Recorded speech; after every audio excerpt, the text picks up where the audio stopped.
Slow down and make sure you leave at least 2 car lengths in front of you to keep yourself and those driving around you safe. Standing at 15 feet tall, this large menorah is one of 10,000 burning brightly worldwide, symbolizing religious freedom and the importance of public service. Investigators in Washington say one woman was doing more than recovering from her hospital bed. They say she was selling meth. Marshawn Lynch is a man of few words in front of the camera, but it's his impact on the field that keeps his fans coming back for more. Beast Mode, the Seahawks, and the 12s are all looking to bring home another championship win, and you can catch the game right here on KHQ. Protecting young people from themselves. That's one of the driving forces behind a new bill in Washington State pushing to raise the smoking age from 18 to 21 years old, and it's got a whole lot of people fired up. There are hundreds of deep cracks and potholes on the streets of Spokane that can make for quite a bumpy ride during your daily commute. The city has decided to take a more proactive approach to get the holes filled as quickly as possible. More than 1,000 potholes have been filled around the city, but in many residential neighborhoods, homeowners say they can't tell. There's like some craters almost. It's like just giant holes in the ground. Doesn't even look like anybody's trying to fill them in or anything. As you can see, taking a look at this road, the freeze and thaw weather cycle has taken its toll. When moisture seeps into the surface of the road and freezes, it expands, causing the asphalt to crack.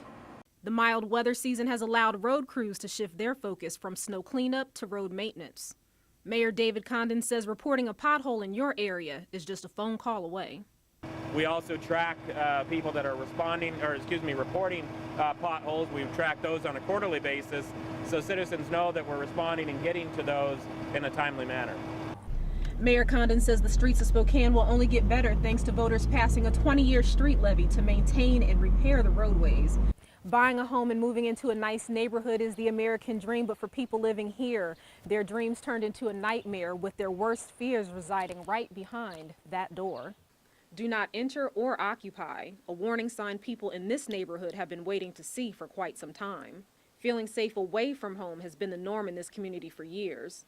There's always somebody out there either yelling or, they're either bringing bikes in, beating on stuff late at night and into the wee hours of the morning. The baseball bat Shane Couch keeps by his door is the only reason he can sleep at night, and he's not alone.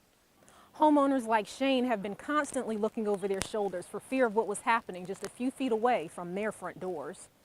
I always got to watch out what I'm doing and make sure I'm taking every precaution I can when I'm leaving my own home. Police say there were a number of illegal drug transactions happening at this house, and they were finally able to gather enough evidence to shut it down and board it up. Police arrived with a court order to evict the homeowner. What officers found in the home led to Jeanette Johnson being taken away in handcuffs. A syringe loaded with heroin was in there. And that's not all.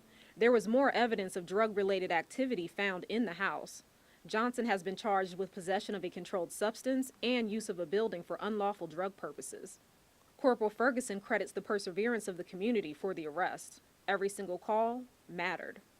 The fact that they did call on those allowed us to work with this.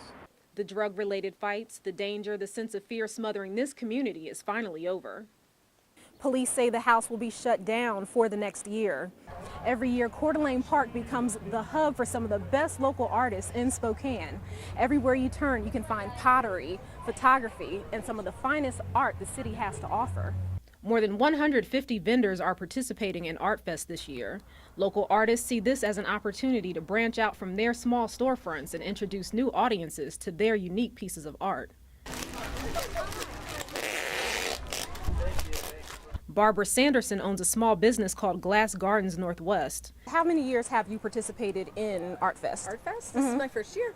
Really, what made you want to come out and take part in it this year? It was my fellow artisans that have been doing this show for several years that told me it was a really great show. How important is it, not only for the community, but for artists, local artists in general?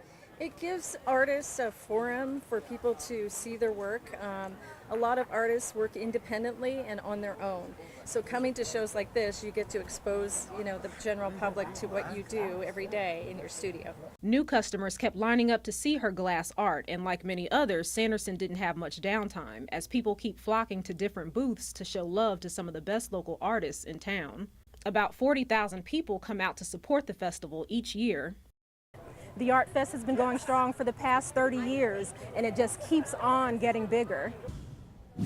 Taking a look at some of the top stories today, May Day protests turned into a riot in Seattle. Police officers dodged rocks, wrenches, some were even hit with sticks. Police responded with pepper spray. 16 people are behind bars and 3 police officers are recovering from their injuries.